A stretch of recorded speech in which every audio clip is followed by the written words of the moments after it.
The blade in my hand is cold, but not as cold as the oath I am about to break. For 16 years, I have drawn my sword to protect the emperors of Rome. I have stood guard under the blistering sun of Syria and in the frost of Germania, my loyalty the only shield I ever needed. But the thing I am about to kill tonight is no longer an emperor, nor is he a man. They call him a god.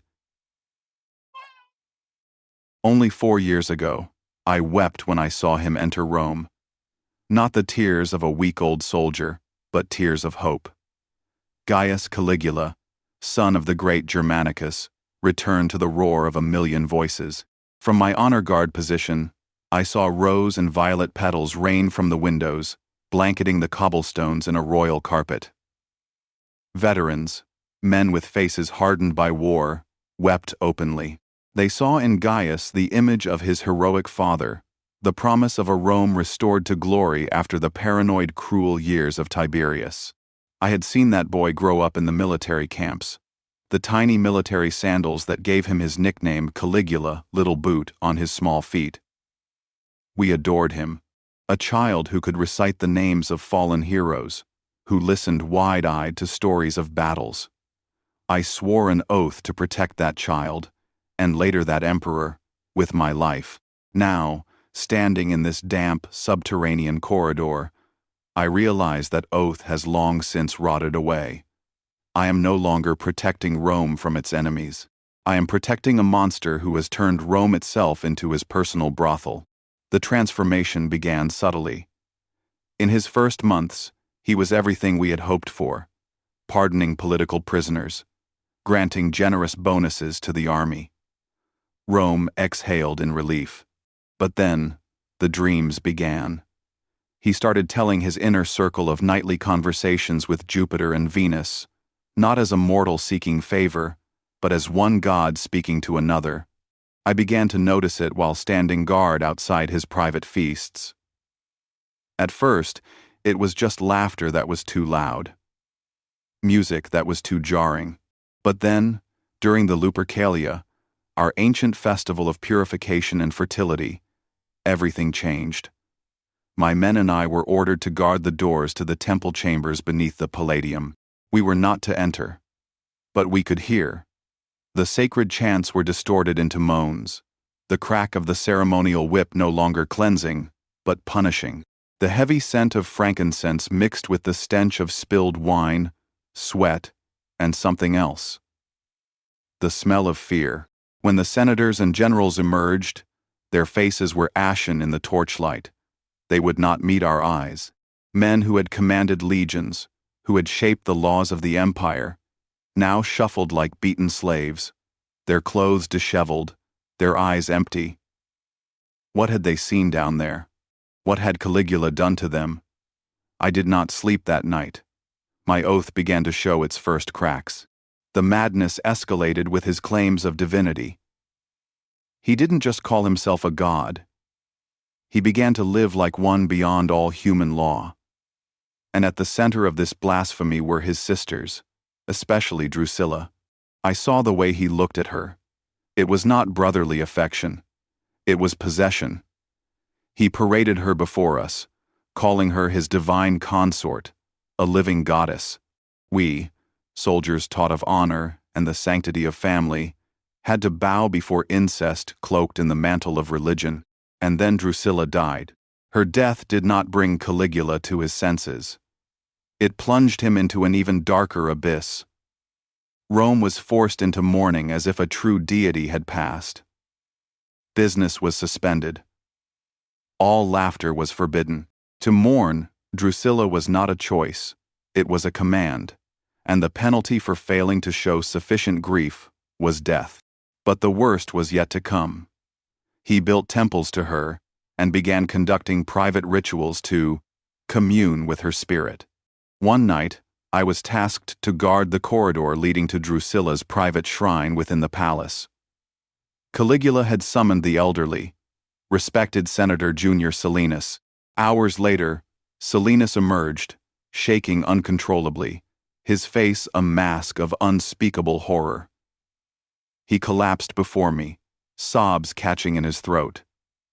He said nothing, but I had seen, through the door, left ajar for a moment, under the flickering candlelight, I saw Caligula standing before a wax statue of Drusilla, terrifyingly lifelike, and he was commanding the participants to perform acts upon that statue. Acts that violated every law of gods and men. That was the moment my oath shattered into 1,000 pieces. The thing on the throne was not my emperor. He was a sickness, a cancer eating away at the soul of Rome, and a soldier's duty is not to protect a disease, but to cut it out, even if it costs him his life and his own soul. From that night, the disgust in me hardened into purpose. Gone was the hesitation of a soldier torn by loyalty. Now there was only the cold clarity of a blade being sharpened. I began to seek out others. It was not difficult. I needed only to look into the eyes of the soldiers, the senators, the freedmen whom Caligula had dragged into his mire.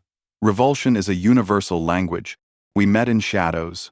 Our conversations whispered in the hidden corners of the Colosseum, behind the empty stalls of the Forum.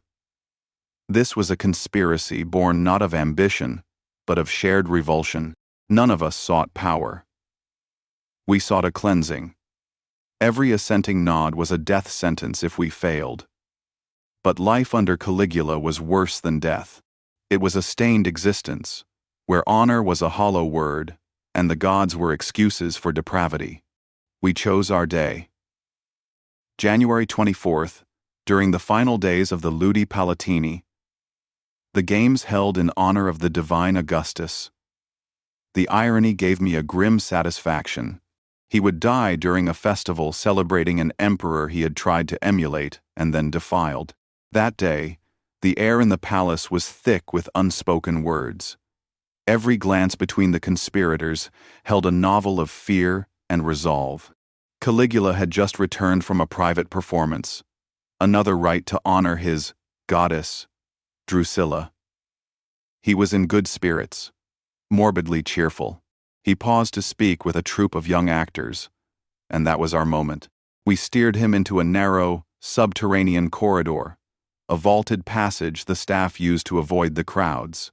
It was in dark, damp spaces like this that he had performed his foulest rituals. Now, it would be his tomb. I was the first to confront him. "Caesar," I said, my voice surprisingly steady. "A petition." He turned, a mocking smile on his lips. He always enjoyed ridiculing my voice, calling me old and effeminate. "Speak, Chaerea. Is it another complaint?" They were his last words. My sword went through his collarbone. I felt the jolt up my arm as steel met bone.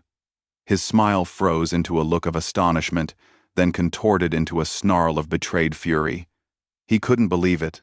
A god cannot bleed. But he bled. His blood, dark and hot, sprayed onto my hand. Then the others were on him. Sabinus, Clemens, and the rest. The narrow hall became a slaughterhouse. Caligula's screams mingled with the sound of metal striking flesh and bone. He went down, trying to crawl away, but there was no escape. We surrounded him, our blades rising and falling like pistons of vengeance. 30 wounds. Each of us needed to feel the emperor's blood on his hands, as if only direct participation in his death could cleanse us of what we had witnessed. I looked down at his face, now a ruin of terror and blood. The eyes that had claimed divinity were now wide with the emptiness of death.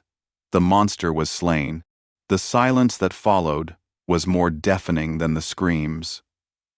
We stood, panting in the air thick with the coppery smell of blood. And then, we went to his private chambers. What we found there was colder than the corpse in the hall. Scrolls of papyrus, written in his own neat hand, detailing every ritual, every degradation, the name of every participant. More chilling still were the plans for the future. Rites that would have extended his divine requirements to every prominent family in Rome. We hadn't killed an emperor. We had stopped a plague that was about to consume our entire civilization. The new emperor, Claudius, ordered most of these records burned. He wanted Rome to forget. But I cannot. Every night, I still see Caligula's surprised eyes.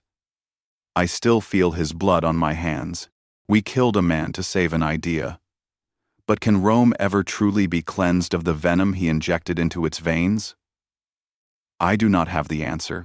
I only know that my blade was cold, but the Rome Caligula left behind is colder still.